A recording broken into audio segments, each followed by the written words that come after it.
సిద్దిపేట జిల్లా హుస్నాబాద్ పరిధిలోని అక్కన్నపేట గౌరవెల్లి ప్రాజెక్టు కుడి కాలువను మంత్రి పొన్నం ప్రభాకర్ పరిశీలించారు. 16 కిలోమీటర్ల మేర బైక్పై వెళ్లి కాలువ పనులను పరిశీలించారు మంత్రి పొన్నం. కాలువలకు చేయాల్సిన మరమ్మతులపై అధికారులకు మంత్రి పొన్నం పలు సూచనలు చేశారు. కాలువలు పూర్తయితే బీడుగా ఉన్న వేలాది ఎకరాలు సస్యశ్యామలమవుతాయని ఆశాభావం వ్యక్తం చేశారు మంత్రి పొన్నం. గౌరవెల్లి ప్రాజెక్టు ఎడమ కాలువ కోహెడా చిగురుమామిడి వరకు 15 కిలోమీటర్ల మేర పూర్తయిందని అన్నారు మంత్రి. కెనాల్ మొత్తంలో అక్కడక్కడ 2 చిన్న బ్రిడ్జిలు నిర్మించాల్సి ఉందన్నారు మంత్రి పొన్నం.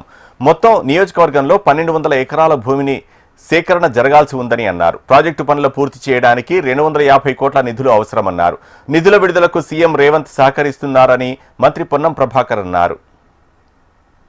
ఈరోజు గౌరవెల్లి రిజర్వాయర్ సంబంధించినటువంటి గతంలోనే 2010-11లో నిర్మాణమైనటువంటి రైట్ కెనాల్ హుస్నాబాద్ నియోజకవర్గం వరకు 16.5 కిలోమీటర్ల పొడవున ఈ కెనాల్ వెంట రావడం జరిగింది. ఈరోజు స్థానిక అందరి నాయకత్వంతో అదేవిధంగా లెఫ్ట్ సైడ్ కెనాల్ కూడా దాదాపు 15 కిలోమీటర్లు కోహెడా చిగురుబావుడికి సంబంధించి కూడా అది కూడా తయారై ఉంది.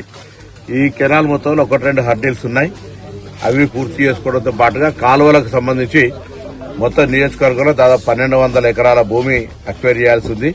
దానికి సంబంధించి 250 కోట్ల నిధులు కావాల్సి ఇప్పటికే నిధుల విడుదలకు మరి గౌరవ ముఖ్యమంత్రి రేవంత్ రెడ్డి గారు, ఉప ముఖ్యమంత్రి బట్టి విక్రమార్క గారు, ఇరిగేషన్ శాఖ మంత్రి ఉత్తమ్ రెడ్డి గారు పూర్తిగా సహకరిస్తా ఉన్నారు. తొందరలోనే మన ముఖ్యమంత్రి గారు హుస్నాబాద్కి వచ్చినప్పుడు కూడా ప్రకటించినారు.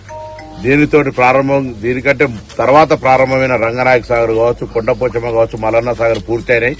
ఇక్కడ ప్రాజెక్టు పూర్తి కావడానికి ఆటంకం అనవసరంగా కొత్త వ్యవస్థను క్రియేట్ చేసి జరుగుతూ ఉన్నది. తప్పకుండా మేము ఆ ప్రాజెక్టును పూర్తి చేయడం ద్వారా ఈ ప్రాంతంలో ఈ కాలువల ద్వారా 57,000 ఎకరాలు ఈ ప్రాంతానికి, గండిపల్లి 14,000 ఎకరాలతో పాటుగా ట్యాంక్స్ అన్ని నింపడం వల్ల దాదాపు 35,000 ఎకరాల సాగునీరు వస్తే ఈ ప్రాంతం అంతా సస్యశ్యామలం అవుతుంది.